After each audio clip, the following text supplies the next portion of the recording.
అయ్యా పళని గారు నమస్కారం. నమస్తే అండి.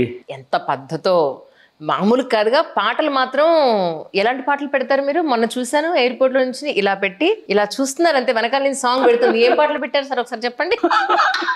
తమిళ సాంగ్స్ సరే, అసలు 80s 90s లో తెలుగు హిట్ సాంగ్స్, అవునవును, సూపర్ రొమాంటిక్ సాంగ్స్ పై అవునవును అవును. మీరు మామూలు మనిషి కదా స్వామి. కానీ అసలు ఆ పాటలు ఈ మధ్య కాలంలో మళ్ళీ లేవు. నిజంగా చాలా అద్భుతంగా. రీసెంట్గా జానకమ్మ గారిది అసలు ఆవిడ చూసినట్టే ఉంది, ఏమి అసలు కించిత్ కూడా తేడా లేకుండా. వెనక నుంచి జానకమ్మ గారి వాయిస్, ముందు మీ ఎక్స్ప్రెషను, మీ కట్టు బొట్టు, మీ ఆహార్యం, అవును, అద్భుతం. నిజంగా భగవంతుడు మీకు అద్భుతమైన కళనిచ్చాడండి. సంతోషం. వారు నాకు వీరాభిమాని. నాకు ఆవిడంటే చాలా ఇష్టం. నా ఊహ తెలిసినప్పటి నుంచి ఆ తల్లిగారి పాటలు వింటూనే పెరిగాను. ఆ తల్లిగారు అంటే నాకు మా అమ్మ నాకు ఎంత ప్రాణమో ఆ తల్లి అంటే నాకు అంత ప్రాణం. ఆవిడ అనుకరించేటప్పుడు ఒకసారి చూసుకునేవాడిని అనమాట. ఈ తల్లిలో ఒకసారి మనం చేసుకుంటే బాగుంటుంది. అది భగవంతుడి దయ వల్ల ఆదరణ పొందాను. అందుకు అందరికీ ధన్యవాదాలు చెప్పుకుంటున్నాను. ఇప్పుడు మీకు ఒక 40 ఉన్నాయా? వయసుదే ఉంది లేండి, తాడి చెట్టుకు వచ్చింది, నాకు వచ్చింది. చెప్పకూడదు కొన్ని కదా. కానీ నాకు ఎంత ఆశ్చర్యం వేస్తుందంటే, మీరేమో ప్యూర్ వెజిటేరియన్. పక్క ఈ రోజుల్లో ఈ మాత్రం బాడీ మెయింటైన్ చేయాలంటే ప్రోటీన్ ప్రోటీన్ ప్రోటీన్ అంటూ ప్రోటీన్ షేక్ తాగేడాలు, ఎగ్గులు, చికెన్లు, మటన్లు ఇన్ని రకాలు తినేస్తారు కదా. మీరు ఏంటి pure vegetarian, non veg egg కూడా ముట్టని మనిషి, అలాంటిది మరి ప్రోటీన్ లేకుండా మీరు ఎలా ఇంత బాడీని చక్కగా మెయింటైన్ చేస్తున్నారు? ప్రధానంగా ఇంటి ఆహారం. రెండోది చిన్నప్పటి నుంచి మేము చెద్దనాలు తిరిగి పెరిగినటువంటి వాళ్ళు. రెండు ఇంటి ఆహారం. మనం తినేటటువంటి పౌష్టికాహారం అంతా మన వెజిటేరియన్లో చాలా ఉంది. అది మనం తీసుకునే విధంగా తీసుకుంటూ దానికి తగ్గ వ్యాయామం చేస్తూ ఉంటే శరీరం మనం చెప్పినట్టు వింటుంది. వినకపోవడం అనేది ఏం లేదు. మనం ఎంత తింటామో దానికి అంత తగ్గ పని ఒంటికి ఉండాలి. కరెక్ట్. అది మజిల్ నిలబడాలంటే ప్రోటీన్ ఉండాలి అంటే ఉండాలి. మరి మీ డైట్ ఏమిటి అసలు, అది చెప్పండి రహస్యం. నా డైట్ ఏమి లేదు, శుభ్రంగా పౌష్టికాహారం పూర్తిగా అంటే మనకు కాయగూరలన్నీ తినడం, 2 వేరుశనగ గుళ్ళు, శనగలు, ఇవన్నీ మన ఇంట్లో సాధారణంగా ఉండేవే కదా. అవును కదా. అవి తీసుకోవడం ఇదే నా తిండే. ఇందులో నేను ఇంకా వేరే అంటూ నేనేమి తీసుకోను.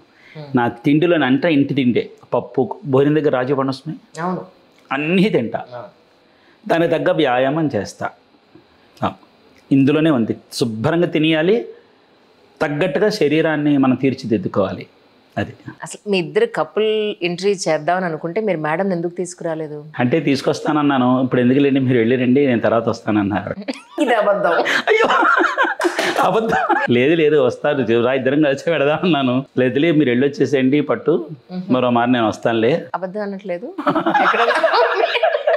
దేవుడా.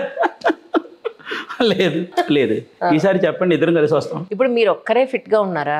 మేడం కూడా ఫిట్ గా ఉంచారు. అయ్యో ఆవిడ చూస్తే నాకంటే ఆవిడ ఇంకా సూపర్ ఫిట్ గా ఉంటారు. ఆవిడ చక్కగా డైట్ కంట్రోల్ చేస్తూ ఉంటారు. ఓకే, చాలా చక్కగా ఉంటారు ఆవిడ. ఓకే, సో ఒక విధంగా మీరు ఇలా ఉన్నారని అనుకుంటే భార్యామణి సపోర్ట్ తో అయ్యో వారి సహకారం పూర్తిగా ఉంది, లేకపోతే ఇంత ఆదరణ నాకు వచ్చేది కాదండి. పూర్తిగా వారి ఆదరణ, వారి సహకారం నాకు పూర్తిగా ఉంది. ఇప్పుడు కొత్తగా పెళ్ళైనట్టు అనమాట. మేము మేడం పేరు చెప్తారా ఒకసారి మాకు? సరే చెప్తాను. జ్యోతి ఆవిడ పేరు. ఓకే. లవ్ మ్యారేజ్ అనేది?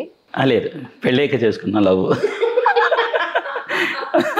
రైట్. ఎందుకంటే ఫస్ట్ మీ వీడియో చూసినప్పుడు మీరు సింగిల్ అనుకున్నాను. సింగిల్ ఎందుకు సొంత కుంపటి పెట్టుకున్నారు, కానీ చాలా చక్కటి భాష, ప్రెజెంటేషన్ అద్భుతంగా ఉంది. పాతకాలపు వంటకాలు అన్నీ మళ్ళీ గుర్తు చేస్తున్నారు చక్కగా. అన్ని ఎంత ఇష్టంగా చూస్తుందని అందరికన్నా ముందు ఫస్ట్ నేను ఇంటర్వ్యూ చేయాలనుకున్నాను. చెప్తారా మీరు? ఇప్పుడు అందరికన్నా ఆఖరణ చేస్తున్నాను. విషయం అది అన్ని ఛానల్స్ చేసేసిన తర్వాత. అవునా? ఇంకోటి ఏంటంటే చక్కపోయి ఇప్పుడు లేటెస్ట్ గా తయారైనగా. అవును కదా, డౌట్ లేదు అందులో. అలా తయారైన తర్వాత ఫస్ట్ ఇంటర్వ్యూ. అవును. కానీ భరణి గారు అమలాపురం షూట్ దగ్గర నుంచి అసలు మిమ్మల్ని తలుచుకొని రోజు లేదు. అవును. అంజలి పడని ఏం చేస్తారు అంజలి అంటారు. అవునవును. నిజంగా అసలు ఎంత అల్లరి చేశారంటే, ఒక పక్క షూటింగ్ జరుగుతోంది, చుట్టూ పనసకాయలు కనిపించి అది కోసేద్దామా, ఇది కోసేద్దామా, అది చేసేద్దామా, ఇది చేసేద్దామా అని. అసలు చంటి పిల్లాడల్లి ఆయన. నిజం, భరణి గారు అల్లరి. మామ అమలాపురం షూట్దే కదా మీరు? అవును కోటివారి అగ్రహారం. అదే. అవును. అమ్మ బాబోయ్, అయ్యయ్యో మామూలు కాదు అసలు. ఒక పక్క పెళ్లి సందడి జరుగుతోంది షూటింగ్ లో, అక్కడ ఆయన చెట్లు చూపించడం మొదలెట్టారు. అదిగో ఆ కాయ కోసేద్దాం, ఈ కాయ కోసేద్దాం అని. చాలా అంటే ఒక పసిపిల్లవాడిలాగా ఆయన అల్లరి, కలిసిపోవటం, చాలా నిరాడంబరంగా ఆయన ఉండటం, నాకు చాలా బాగా నచ్చింది. ఇంతకీ బిందెలు పట్టు కొట్టుకుని ఆ పాత సీన్ తీసుకొచ్చి నిర్మలమ్మ గారిది, అది మీ చుట్టుపక్కల ఉన్నవాళ్ళ లేకపోతే ఫ్రెండ్స్ ఎలా? కాదు, అది ఒక 6 ఏళ్ల చావిడి. అవునా? అది ఒక 6 ఏళ్ల చావిడి అనమాట. ఆ చావిడిలో వీళ్ళు మధ్యవాటలో ఒకళ్ళు అద్దెకుంటున్నారు. నాతో పాటు చేసిన ఆవిడ భానుగారు. అప్పుడు ఆ పడంగా వాళ్ళ దగ్గరికి వెళ్ళినప్పుడు అందరినీ కూడా మేము సెటప్ చేసాం అనమాట. అంటే దెబ్బలాడి కూడా ఇరుగు పొరుగులు వెంత చూపులు చూస్తూ ఉంటారు కదా. అవును కదా. ఆ పడంగా అక్కడ ఆ విధంగా పెట్టడం జరిగింది. వాళ్ళు అలాగే చూస్తూ కూర్చున్నారు, మేము కొట్టుకుంటూ. డైరెక్షన్ మీదే కదా, లేకపోతే అసలు వాళ్ళకి అసలు మినిమం తెలిసి ఉండకపోయి ఉండొచ్చు ఎలా చేయాలనేది కూడా. అవునవును. అసలు ఎంత బాగుందో నిర్మలమ్మ గారు. పాత కళ, నిజం. మన తెలుగు పాత కళ. ఒకప్పుడు అవన్నీ మనకి దృశ్యాలు కనిపిస్తూ ఉండేవి. చూడటానికి తమాషాగా ఉన్న మళ్ళీ సాయంత్రం వాడికి అందరూ మాట్లాడుకునేవారు. అవును. పొద్దున కూడా గొడవలు అయ్యేవి, సాయంత్రం మళ్ళీ ఒకళ్ళు మాట్లాడుకునేవారు. అవి కల్మషం లేని రోజులు అవి. నిజం, అబ్సల్యూట్లీ. కానీ ఏదో మీ జీవితంలో మీకు ఒక ఫ్యామిలీ, మీకు ఒక పూజ, మీకు ఒక జీవన విధానం, ఇప్పుడు చూస్తే అప్పటికి ఇప్పటికీ వేరియేషన్ చూస్తే మీ వీడియోలు చూసేవాళ్ళు, మీ ఫాలోవర్స్, మీ ఫ్యాన్స్, ఇప్పుడు మీరు చేసే ఎన్నో సినిమాలు, ఎన్నో క్యారెక్టర్స్ చేస్తున్నారు. చాలా టెక్నికల్ వైజ్ కానీ లేదా మీడియా పరంగా కానీ now you are so familiar personality. ఎలా అనిపిస్తుంది సార్ లైఫ్? ఈ జీవితంలో మనం ఏదో అనుకున్నట్టుగా జరగదు. మనం ఊహించినవి జరుగుతూ ఉంటాయి, ఊహించినవి ఏవి జరగవు. నాకు చిన్నప్పుడు రంగస్థలం మీద అనుభవం ఉండేది. అవును, రంగస్థలం మీద నేను నటించాను చిన్నప్పుడు. ఆ తర్వాత కొన్ని కుటుంబ నేపథ్యం వల్ల దాని మీద నేను మొగ్గ చూపలేకపోయాను. తర్వాత సినిమా అవకాశాలు నేను వయసులో ఉండేటప్పుడు వచ్చాయి. అప్పుడు కూడా నేను వెళ్ళలేనటువంటి పరిస్థితి. ఇప్పుడు ఈ మధ్యన నేను ఈ మాధ్యమంలోకి వచ్చిన తర్వాత ఈ సినిమా ప్రపంచం అనేది నన్ను వెతుక్కుంటూ రావడం మొదలుపెట్టింది. నేను ఇప్పుడు దీన్ని జారబిడ్చుకోదలుచుకోవట్లేదు. అది నా అభిలాష. నేను చెయ్యాలి, నటించాలి అనేది ఒక కోరిక. కాబట్టి అవకాశం వచ్చింది. ఇది తప్పకుండా వినియోగించుకొని ఉన్న దాంట్లో కాస్త తృప్తిగా మనం కూడా నటించాము. మన కోరిక ఒకటి ఉంది, అది వరించి వచ్చింది. నేను చక్కగా ఉపయోగించుకుందాం అనే భావనతో ఇందులోకి వచ్చాను. సంతృప్తిగా ఉంది. భిన్నమైన పాత్రలు, భిన్నమైన వ్యక్తులు, ఎంతో అనుభవం కలిగినటువంటి నటీనటులతో వర్క్ చేస్తున్నప్పుడు నేర్చుకునేటటువంటి అంశాలు చాలా ఉన్నాయి, తెలుసుకోవాల్సినటువంటి విషయాలు చాలా ఉన్నాయి, ఆత్మీయత చాలా పొందుతున్నాను అన్నమాట. ఇది ఒక గొప్ప అనుభూతి అనే చెప్పుకోవాలి. కానీ ఈ సినిమా అవకాశాలన్నీ జస్ట్ మీ ఇన్స్టాగ్రామ్లో పెట్టే రీల్స్, మీరు చేసిన క్యారెక్టర్స్, మీరు ఇచ్చిన అవుట్పుట్ వల్లే కదండి? అంతేనండి, అంతే ముమ్మాటిగా నేనే ఆశ్చర్యపోయానమ్మా. ఎందుకంటే సినిమా ప్రపంచంలోకి వెళ్ళాలంటే బాగా తెలుసున్న వారు ఉండాలి, లేదా అనుభవం ఉండాలి, ఏవో చెప్తూ ఉంటారు. కానీ నా దగ్గరికి వచ్చాడు నేను ఒక క్షణం విస్తుపోయాను. నిజమేనా మీకు విషయం తెలిసిన, నాకు వచ్చిన first character villain character. First villain character అండి అది. నేను ఆ దర్శకుడిని అడిగాను, నాలో అంటే నేను నాకు ఇష్టం, నాకు నెగిటివ్ రోల్స్ చేయాలంటే చాలా ఇష్టం నాకు. కానీ నేను ఆ క్యారెక్టర్లో నప్పుతానని ఆ దర్శకుడికి ఏ విధంగా మరి గోచరించిందో నాకు తెలియదు. వారిని అడిగాను, ఏమంటే నన్ను మీరు ఏ విధంగా ఊహించుకున్నారు? సాహసమే కదా. అప్పటిదాకా నేను ముడి వేసుకుని బొట్లు పెట్టుకుని ఈ విధంగా ఉన్నవాడిని నన్ను విలన్గా చూపించాలంటే ఆయనకి ఎంతో సాహసం అయి ఉండాలి. నా మీద నమ్మకంతో అడిగితే లేదు, ఇది మీరు చేయగలరు, మీ మీద నాకు ఆ నమ్మకం ఉంది, మీరు చేస్తారు, రండి అన్నారంతే.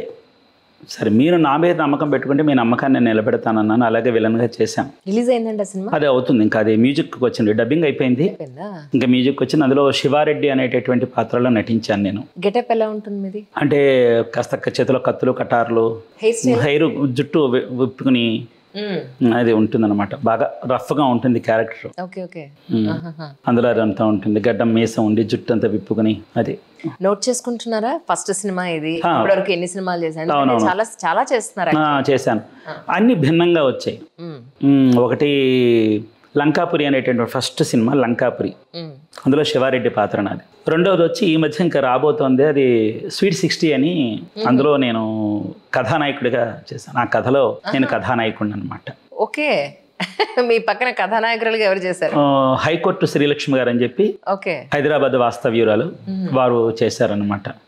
మేమిద్దరం అందులో కథానాయికగా మేము చేసాం. డబ్బింగ్ అంతా అయిపోయింది, ఇప్పుడు మ్యూజిక్ కూడా అయిపోతుంది. బహుశా అది ఒక వారం 10 రోజుల్లో అది రిలీజ్ అవ్వడానికి సిద్ధంగా ఉందని మాట విన్నాను నిన్న. ఇంకా మూడోది ఏంటంటే కోటివారి అగ్రహారంలో మనం కలిసి చేసాం కదా. బంగారు మురుగు.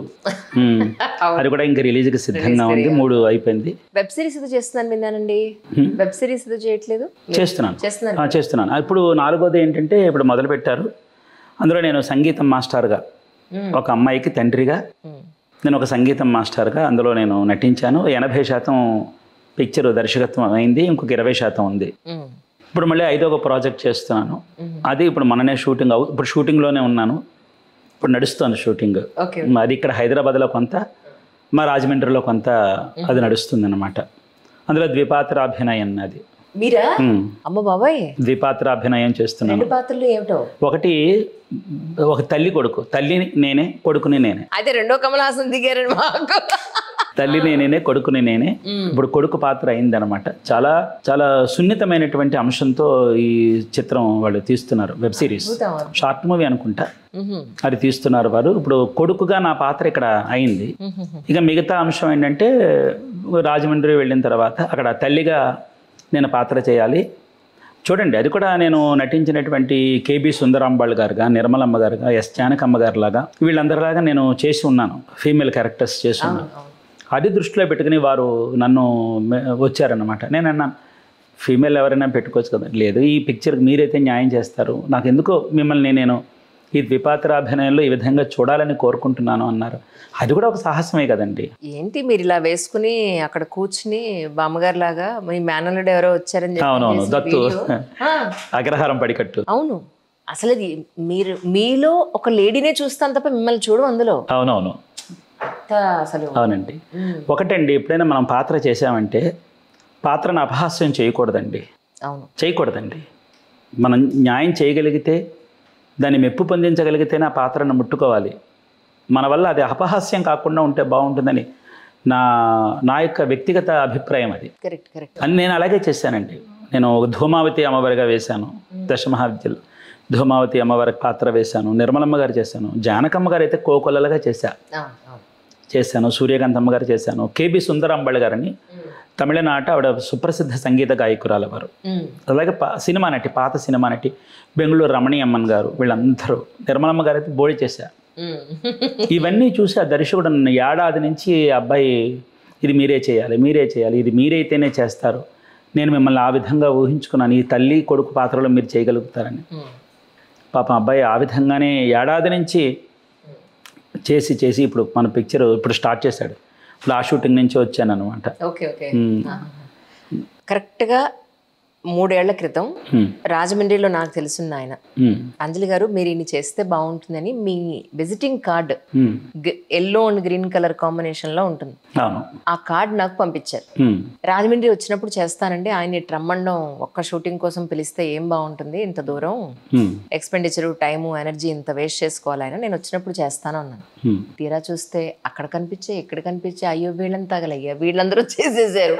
అసలు ఫస్ట్ నేను కదా ఇంట్రడ్యూస్ చేద్దాం అనుకున్నది, అందరూ చేస్తారు అని అనుకుంటే తీరా చూస్తే మనం అక్కడ షూటింగ్లో కలవడం, ఇప్పుడన్నా చేయాలి, కనీసం లేటెస్ట్గా చేయాలని అసలు అనుకున్నాను అనమాట. మీ ఆల్మోస్ట్ 3-4 years నుంచి ఆయన చెప్పడానికి ముందు నుంచే నేను మీ వీడియోలు ఫాలో అవుతున్నాను.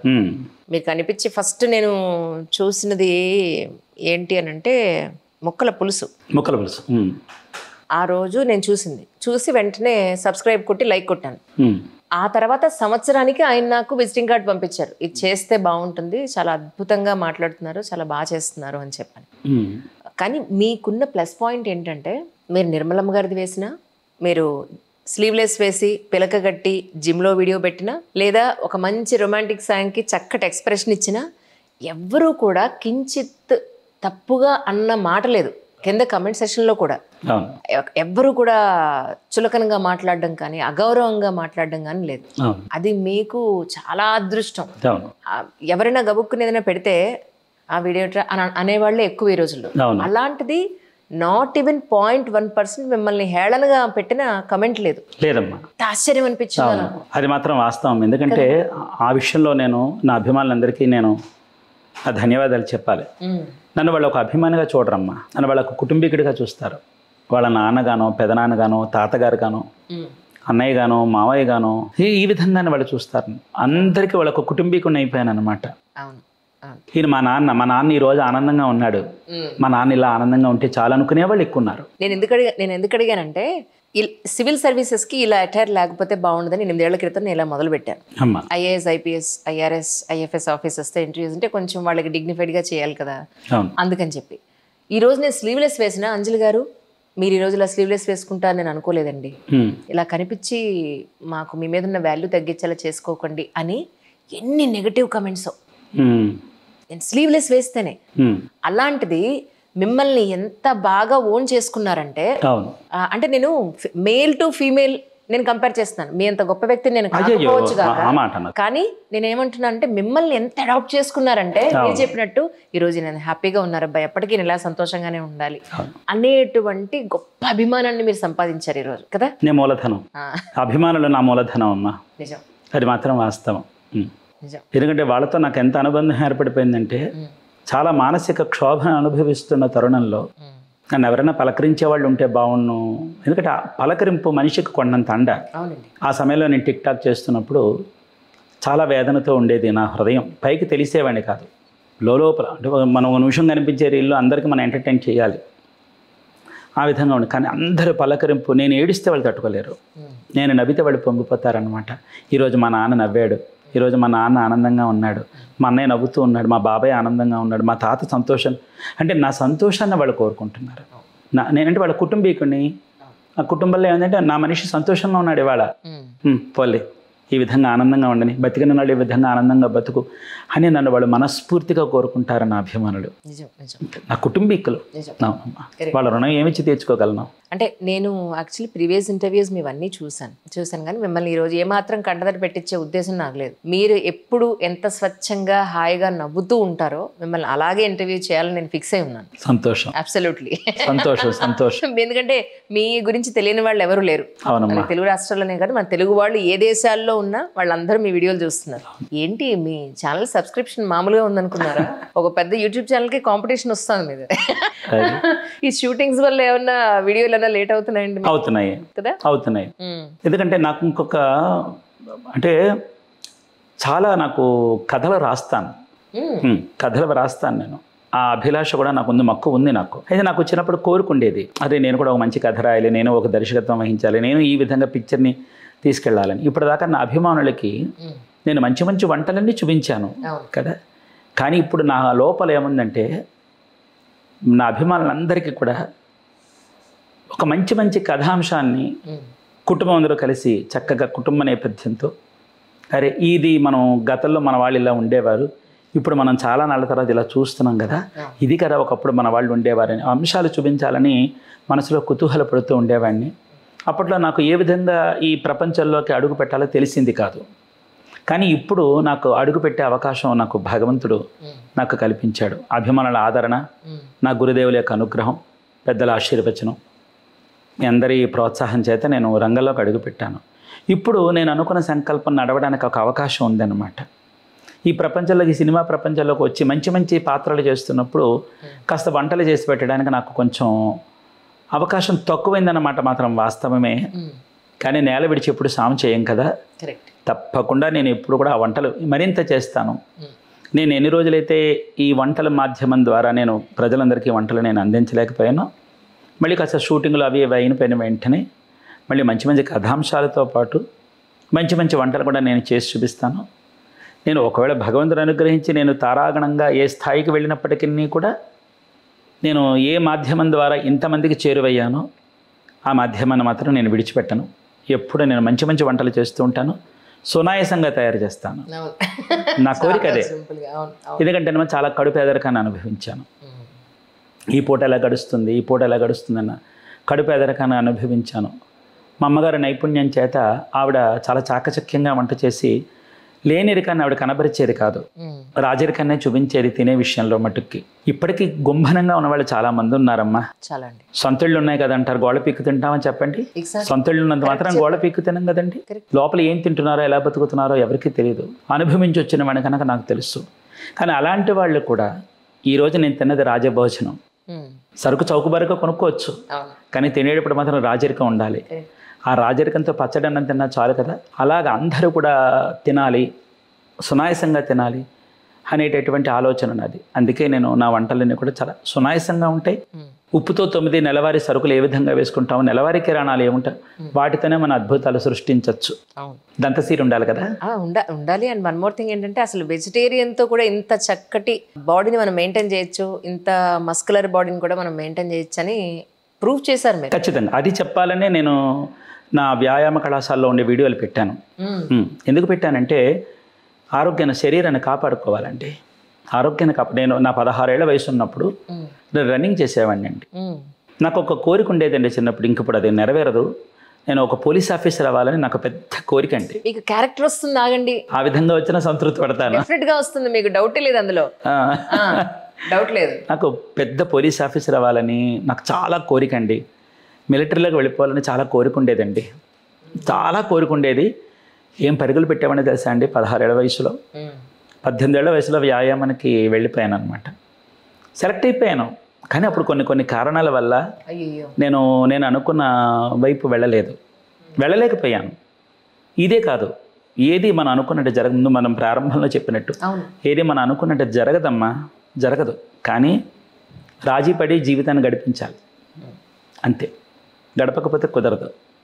కానీ ఇప్పుడు చూడండి, నాకు ఈ వయసు వచ్చిన తర్వాత ఇప్పుడు నన్ను ఏం కోల్పోయానో, ఆ సినిమా ప్రపంచం, ఆ కళ ఏదైతే కోల్పోయానో, ఇప్పుడు నన్ను వరించుకు రావడం నిజంగా సంతృప్తిగా ఉందన్నమాట కదండి. కానీ అప్పుడు అది మిస్ అయినా మళ్ళీ ఇన్నాళ్ళ తర్వాత మీకు అదంతా తిరిగి రావడం అనేది ఇది కదా రాసి పెట్టడం అంటే అనిపించింది. అవునండి, అవును, నిజంగా చాలా సంతృప్తి పడుతున్నాను. నేను అప్పుడు కోల్పోయాను, ఇప్పుడు ఈ వయసు వచ్చిన తర్వాత, ఇంత ఇది వచ్చిన తర్వాత వచ్చాను, చాలా సంతోషంగా ఉంది. అప్పుడు మీలాగా ఇప్పుడు మీరు అన్నట్టుగా నేను అనుకున్నా, ఏదైనా భగవంతుడు అనుగ్రహించి మంచి పోలీస్ క్యారెక్టర్, మంచి పోలీస్ ఆఫీసర్ క్యారెక్టర్ వస్తే అందులో మనం చేసి చూపించాలి. మీరు ఒక చిన్న క్యారెక్టర్, మన ఎలాగో యూట్యూబ్ ఛానల్ ఉంది కాబట్టి మీరు ఎలాగో నిర్మలమ్మ గారిది, జానకమ్మ గారిది చేసినట్టు అది కూడా ఒకటి వేసి పెట్టేశారనుకోండి, ఆ క్యారెక్టర్లో మీరు ఎలా ఉంటారో ప్రజలందరికీ తెలుస్తుంది. సో ప్రపంచానికి తెలిసినప్పుడు ఓ ఈయన ఖచ్చితంగా నెక్స్ట్ టైం ఇందులో చూడాల్సిందే అని వాళ్ళ మనసుల్లో మీరు పడతారండి. తప్పకుండా, అది తప్పకుండా చేస్తాను. అలాగే నాకు విలన్ క్యారెక్టర్స్ అంటే ఇష్టం, చాలా ఇష్టం. నాకు ఒక తండ్రి క్యారెక్టర్స్ అంటే ఇష్టం. ఇప్పుడు తమిళ మాధ్యమంలో కూడా ఒక తండ్రి క్యారెక్టర్స్ రావడానికి అవకాశం వచ్చింది. ఇంకా షెడ్యూల్ ఇవ్వలేదు వాళ్ళు. తమిళ ఛానల్లో కూడా నేను ఒక తండ్రిగా చేయడానికి ఒక అవకాశం వచ్చిందనమాట. కానీ మీరు బేసిక్గా తెలుగువారే కదండి? పక్క 100 అణాల నేను తెలుగువాడిని. తమిళ ఎలా తెలియం? తమిళ్ వచ్చి నేను చిన్నతనంలో నేను ఎక్కువ మసిలాను అక్కడ. తమిళనాడు పళని, తంజావూరు, కుంభకోణం ఈ ప్రాంతాల్లో నేను మసలడం జరిగింది. నాన్నగారు వాళ్ళు అక్కడ ఉండేవాళ్ళ? కాదు, నేను సుబ్రహ్మణ్య స్వామి ఆరాధన పరంగా ఎక్కువ తిరిగాను. మా కులదేవం వచ్చి పళని అప్పని సుబ్రహ్మణ్య స్వామి. మా అన్నగారు, మా పెద్దన్నగారు యాత్రలు తీసుకెళ్తూ ఉండేవారు మమ్మల్ని. ఆ వెళ్ళినప్పటి నుంచి కూడా నాకు అక్కడ చాలా మురుగర్ అంటే ఇది కదా, ఇంత బాగా ఆరాధన ఉంది కదా, మనకు అక్కడ లేదు, ఇక్కడ మనం కోల్పోతున్నాం అనే బాధ వచ్చి తరచూ వెళుతూ ఉండేవాడిని. ఆ వెళ్ళినప్పుడల్లా అక్కడ ఉండిపోతూ ఉండేవాడిని. ఉండిపోయినప్పుడల్లా అక్కడ అంశాలు తెలుసుకుంటూ వచ్చేవాడిని. చిన్నప్పటి నుంచి ఏంటంటే నేను ఏదైనా ఒక విషయాన్ని తెలుసుకోవాలి అనుకుంటే ఆ విషయాన్ని తొందరగా తెలుసుకుంటాను. రేపటికి వాయిదా వేయడం నాకు ఇష్టం ఉండదు. వాయిదా వేయడం అనేది నాకు అసలు సుతరాం ఇష్టం ఉండదు. అది తొందరగా నేర్చుకోవాలి. నేను నేర్చుకునే వ్యక్తి, అవతల వ్యక్తి నాకు మరణాడు నాకు అందుబాటులో ఉంటాడని ఏమిటి గ్యారంటీ? ఎగ్జాక్ట్లీ. వెళ్ళిపోవచ్చు, రేపు వెళ్ళిపోతే నేను చాలా కోల్పోతాను. కాబట్టి వారు ఉండగానే దీపం ఉండగెళ్ళి చక్క పెట్టుకోవాలనే మాట తగ్గట్టుగా వారు వెళ్ళిపోతారేమో అని ఇవాళే నేను ఆయన దగ్గర తెలుసుకోవాల్సిన విషయాలన్నీ కూడా అలాగే తెలుసుకునేవాడిని. ఆ విధంగా తెలుసుకోవడంలో తమిళం అనేది బాగా వచ్చని చెప్పలేను, పర్వాలేదు. తెలుగు ఎలా మాట్లాడతారో తమిళ అలాగే మాట్లాడతారు మీరు. అంటే మీరు పళనిస్వామి అన్న పేరుకి ఫస్ట్ తమిళ అనుకున్నాను, చూస్తే అచ్చమైన బత్తులతో సహా పలుకుతున్నారు, తమిళ అయి ఉండదు, తెలుగు వాళ్ళే అనుకున్నాను. కానీ తీరా చూస్తే తమిళ కూడా అలాగే మాట్లాడుతున్నారు. అది మురుగర్ అద్దయ్య అంతే. వారి అనుగ్రహం లేని ఏంది జరగదమ్మా. భగవంతుడి కృప ఉండాలి. ఆ భగవంతుడి కృప ప్రజాదరణ రూపంలో వస్తుంది. ఆదరణ లేకపోతే ఏది రాణింపు ఉండదండి కదంటారు. ఆదరణ అనేది ఉంటేనే రాణింపు. ఆ రాణింపు నా అభిమానుల రూపంలో వచ్చింది. నేను యథార్థమండి, ముఖస్థుతి మాత్రం కాదు. ఈరోజు నేను తిరిగి మళ్ళీ ఈ స్థితిలో ఇక్కడ కూర్చున్నానంటే దానికి పూర్తి కారణం నా అభిమానులు, నా గురుదేవుల యొక్క దీవెన, నా కులదైవం అనుగ్రహం. అది నా అభిమానులు ఈ విధంగా నన్ను కూర్చోబెట్టి, మా పిల్లవాడి యొక్క ప్రోత్సాహం ఈ విధంగా నన్ను ఇక్కడ కూర్చోబెట్టడానికి గల కారణం మా పిల్లవాడి ప్రోత్సాహం వాడే, లేకపోతే నాకు ఈ బతుకు లేదు నాకు. అది ఇదంతా వాడిదే. లేకపోతే నేను ఎవరో పళనిస్వామి ఎవడో తెలియదు. సున్నా. ఈ రోజున ప్రపంచవ్యాప్తంగా నేను పళనిస్వామి అనేటటువంటి మన్నను పొందానంటే మీకు ఇప్పుడే జస్ట్ స్టార్ట్ అయిందంతే, ముందుంది మీకు ఇంకా బోల్డన్ని అవకాశాలు, మీరు ఎప్పుడూ చూడనంత గౌరవ మర్యాదలు, సిరి సంపదలు మీకు అన్నీ వస్తాయి సార్. రాసి పెట్టుకోండి ఈరోజు. తప్పకుండా ఆ రోజు అందరూ చెప్పింది కరెక్టేనా నాన్న? మరి ఖచ్చితంగా అంటాను. ఇదే చాలాలో చేతాను. మీరు మర్చిపోయినా గుర్తుందా మీకు ఆ రోజున మనం అని చెప్తాను. అమ్మ వాళ్ళ గురించి చెప్పండి, అసలు మీ పేరెంట్స్ గురించి. మీరు ఎంతమంది సంతానం, అసలు ఎక్కడ? మా అమ్మగారి పేరు సరోజిని గారు. ఓహో. మా నాన్నగారి పేరు వెంకట సుబ్రహ్మణ్య శాస్త్రి గారు. ఎక్కడండి? మేము రాజమండ్రి. మా నాన్నగారిది రామచంద్రపురం, రాజమండ్రి ద్రాక్షారామం దగ్గర, రామచంద్రపురం దగ్గర వెళ్ళా. మా అమ్మగారిది పలివెల, కొప్పేశ్వర స్వామి ఆలయం. తర్వాత వృత్తి రీత్యా మేము వైదిక వృత్తి చేయిస్తాం. బ్రాహ్మణ వృత్తి, వైదిక వృత్తి, అందులో పితృకార్యాలు చేయించడం మా కుల వృత్తి. మా అమ్మగారికి 8 సంతానం. 8. మీ నెంబర్ ఎంత? నేను 8. నేను ఆఖరి వాడిని. ఇది సంగతి. ఆఖరి వాళ్ళకు ఉండే తెలివితేటలు ఉంటాయండి, మామూలుగా ఉండవు, అస్సలు మామూలుగా ఉండవు. చాలా స్మార్ట్ ఉంటారు. అవునా? పెద్దవాళ్ళు ఉంటారు చూసారా, మహా అమాయకులు ఉంటారు వాళ్ళు. మీ పెద్దవాళ్ళు ఎవరు? 8 మంది వరుస చెప్పండి ఫస్ట్. అమ్మాయిలు ఎంతమంది, అబ్బాయిలు ఎంతమంది? 3 అక్కలు, 2 అక్కలు పెద్దవాళ్ళు. తర్వాత అన్నయ్య, పెద్దన్నయ్య, తర్వాత 2 అక్కలు, తర్వాత మళ్ళీ అన్నయ్య, తర్వాత 1 అక్క, నేను. అసలు ఈ కాలంలో 8 మందిని అసలు కనే అవకాశం ఉందా? లేదమ్మా. కదండి. పిల్లల్ని కనడం తెలియటం లేదు, కన్న పిల్లల్ని పెంచడం తెలియటం లేదు. బాధేస్తుంది. ఈరోజున ఒక్కొక్క మాధ్యమం చూస్తుంటే పిల్లల్ని చావగొట్టేస్తారు. పిల్లలు లేని వాళ్ళు ఎంతమంది ఉన్నారమ్మా? ఎన్ని రాళ్ళు రప్పలు కన్నాలు పెట్టుకుంటే పిల్లలు పుడతారు. పిల్లల్ని చావగొట్టేస్తే బాధేస్తుంది అన్నమాట. అందుకని ఈ రోజుల్లో ఒక పిల్లల్ని పెంచడం కూడా చేత కానీ స్థితిలో ఉన్నారనమాట. మీ పిల్లల్ని ఎప్పుడు మీరు అసలు ఎప్పుడు చేయి పడలేదా? కొట్టలేదమ్మా, నేను పిల్లల్ని ఎప్పుడు కొట్టలే. మీరంత బాగా, వాళ్ళు అంత బాగా మాట విన్నారేమో. ఇప్పుడు పిల్లలు మాట వినట్లేదండి, ఏం చేయమంటారు? వినకపోవడం లేదు. పిల్లలు మాట వినకపోతే ఎవరు వింటారు చెప్పండి? పిల్లలే వినరు. అవునండి, మనం ఆ స్థితి దాటి వచ్చిన వాళ్ళం కదండి. అవును, ఒప్పుకుంటాను. చిట్టి దెబ్బలు కొట్టినా పిల్లలు చిక్కుపోతారంటారు. కొట్టకుండా తిట్టకుండా పిల్లలు పెరగరండి. కొట్టాలి, తిట్టాలి, పెంచాలి. కానీ వాటితో పాటు వాళ్ళు కమిలిపోయేటట్టుగా కొట్టకూడదండి. అది తట్టుకోలేమండి, పిల్లలు తట్టుకోలేమండి. అపురూపం కదండి. నిజం. నన్ను ఆ మధ్యన ఎవరో అడిగా, మీ జీవితంలో ఒక మాధుర్యమైన విషయం చెప్పండి అంటే ఒకటన్నా మా పిల్లలు అన్న. అంతే కదమ్మా. మీకు ఎంతమంది ఎంతకేను? నాకు 3 మగ పిల్లలు. 3 మగ పిల్లలు. ఆడపిల్ల లేదన్న బాధ లేదు? లేదు. ఆడపిల్ల లేదన్న బాధ ఉందమ్మా. కానీ 3 మగపిల్లల్ని ఇచ్చాడు భగవంతుడు. ఇంకా తర్వాత ఏదైనా అవకాశం ఉంటే చూద్దాం అనుకుంటే మా అత్తగారు వాళ్ళు వదిలే చాలు, ఎంత పని చేసింది ఇవిడ. ఏమో 3 మగపిల్లలతో ఒక ఆడపిల్ల పుట్టుండేదేమో అని డౌట్ నాకు. ఎక్కడో పుడితే మాత్రం ఖచ్చితంగా మీ ఎంత అందంగా పుట్టేదండి, నో డౌట్. అవునంటారా? ఎందుకంటే మీ అబ్బాయిలు నేను కూడా మేడం పోలికే, తల్లి పోలికే ఎక్కువ వచ్చారేమో అని అనుకుంటున్నాను. మా పెద్ద పిల్లాడు అచ్చు వాళ్ళ అమ్మాయి, మా 2వ పిల్లాడే నేను. 3వవాడు కూడా మీ పోలిక? నా పోలిక మా నాన్నగారి పోలిక బాగా ఉంది మా 3వ అబ్బాయికి. వాడి పేరు పళని మురుగన్, పెద్దవాడి పేరు. 2వ అబ్బాయి వచ్చి పళని షణ్ముఖన్. మా 3వ అబ్బాయి వచ్చి పళని శరవణన్. మన ఇంటికి వచ్చి పళని నిలయం. ఓహోహో. అంటే కులదైవం అండి, మా కులదైవం సుబ్రహ్మణ్యరు వచ్చి మా కులదైవం. అంటే చాలామంది అంటారు, దేవుడిని నమ్ముకున్నారు కదా మీకు ఎందుకు అంత కష్టాలు వస్తాయంటారు. దేవుడిని నమ్ముకున్నంత మాత్రాన కష్టాలు పోవండి, తప్పండి అది అన్నమాట. దేవుడిని నమ్ముకున్నంత మాత్రాన కష్టాలు ఉండవంటే తప్పు. నమ్ముకున్న వాడికి ఎక్కువ ఉంటాయి, చదువుకున్న వాడికి పరీక్ష. మనమేం దిగొచ్చామేంటండి కదండి, మనమేం దిగిరాలేదు కదా. దేనిదంటే విధిని ఎవడు మార్చలేడండి, విధిని అనుభవించాలి. ఆ విధంగా మా కులదేవత అనుగ్రహం చేత మేము అలా వెళ్ళిపోతున్నాం అన్నమాట. అది అందరూ వేదం నేర్చుకున్నారమ్మా. పిల్లలందరూ కూడా తమిళనాడులోని కుంభకోణం రాజా వేద కావ్య పాఠశాల, 430 ఏళ్ల నాటి పాఠశాల అండి. అద్భుతం. తెలుసా? యథాలోపంగా మేము యాత్రకు వెళ్ళినప్పుడు అక్కడ మా పిల్లలకు సీటు దొరికిందండి. కుంభకోణం దగ్గర స్వామి మలైన సుబ్రహ్మణ్య స్వామి క్షేత్రం, తగప్పన స్వామి అని పేరు. అంటే తండ్రికి జ్ఞానోపదేశం చేసినటువంటి క్షేత్రం అది. అక్కడ ఈ పాఠశాల ఉంది, రాజా వేద కావ్య పాఠశాల. ప్రపంచవ్యాప్తంగా గొప్ప పేరున్న పాఠశాల, 430 ఏళ్ల నాటి పాఠశాల. ఆ పాఠశాలలో సీటు వచ్చింది మా పిల్లలకి. పిల్లలు 3 అక్కడే ఉండి చదువుకున్నారు, వేదం పూర్తి చేసుకున్నారు.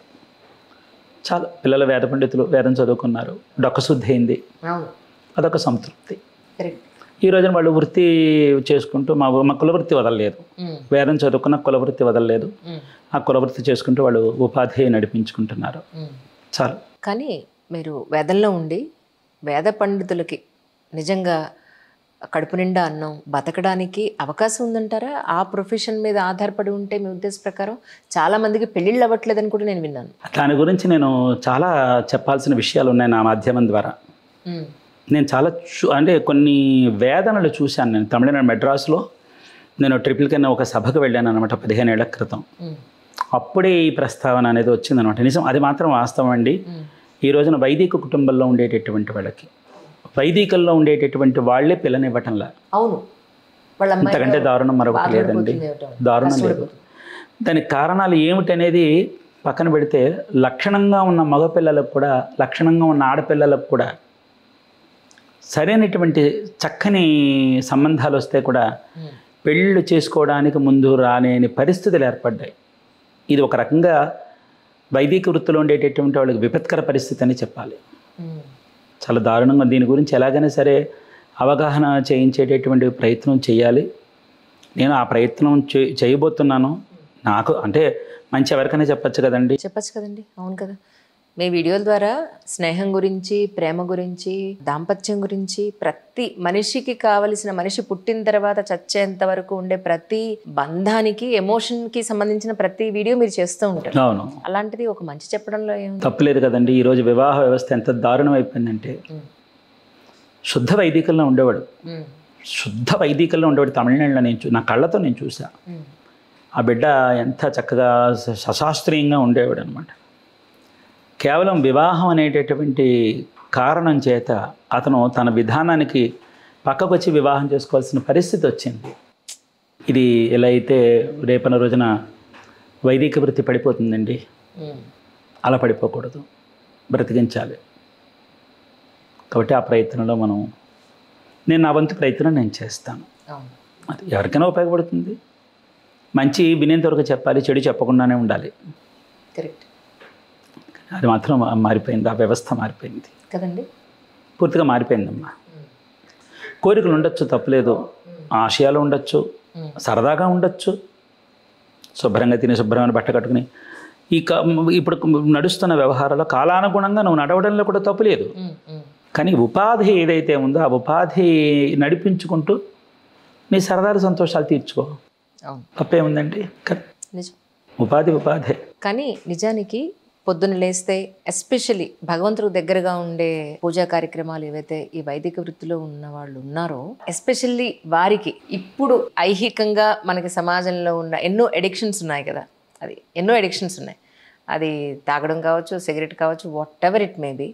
ఇవి ఉంటే కనుక పూజలు చేసే సమయం నిజంగా అసలు ఆ భాషకి లేదా మీరు చేసే ఒక పూజకి దానికి నిజంగా అంత ఏమంటారు, భగవంతుడికి వారికి మధ్య ఉన్నంత ఆ రిలేషన్ కానీ, లేదు అని అంటే ఆ స్వచ్ఛత కానీ, ఆ వాల్యూ కానీ ఉంటుందంటారా నిజంగా ఆ అలవాట్లు కనుక ఉంటే? అంటే మనం దాని గురించి చెప్పడానికి లేదండి. ఒక్కొక్కడు భగవంతుడు ఒక్కొక్క సుకృతం పెడతాడండి.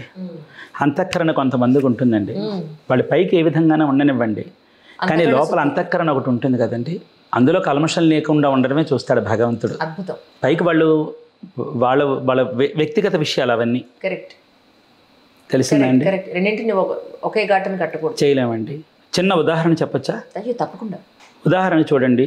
ఒక వ్యక్తి దగ్గరికి మనం వెళతాం, అతను మందు తీసుకుంటారు, కానీ మనతో ఏమీ మాట్లాడకుండా వెళ్ళిపోయి హాయిగా పడుకుని పోతారు. ఒక వ్యక్తి ఉంటాడు, ఏమీ తాగడు, కానీ నోటుకొచ్చిన అవాకులు చవాకులు పెడతారు. ఇద్దరులో ఎవరు ఉత్తములు చెప్పండి? మొదటివాడే ఉత్తమం కదా. అలాగే మనిషి చెడ్డవాడైతే ఉండొచ్చేమో, కానీ మనసు మంచిదే ఉండొచ్చుగా, అది చూస్తాడు భగవంతుడు. కాబట్టి వాళ్ళ వ్యక్తిగతంగా వాళ్ళు ఎలాగైనా ఉండనే ఉండాలి, వాళ్ళ వ్యక్తిగత విషయం. కానీ భగవంతుడి దగ్గరికి వచ్చినప్పుడు వాళ్ళు చేయవలసినటువంటి ఆరాధన భగవంతుడు మెచ్చుకునే విధంగా, భక్తులు మనసు నొచ్చుకోకుండా ఉండగలిగినప్పుడు అంతా అంగీకారమే. ఇది నా అభిప్రాయం మాత్రమే. ట్రూ. మీరు చెప్పింది 100% సత్యం, అంతే, నో డౌట్. మనసు ప్రధానం అండి. అవును, మనసు ప్రధానం.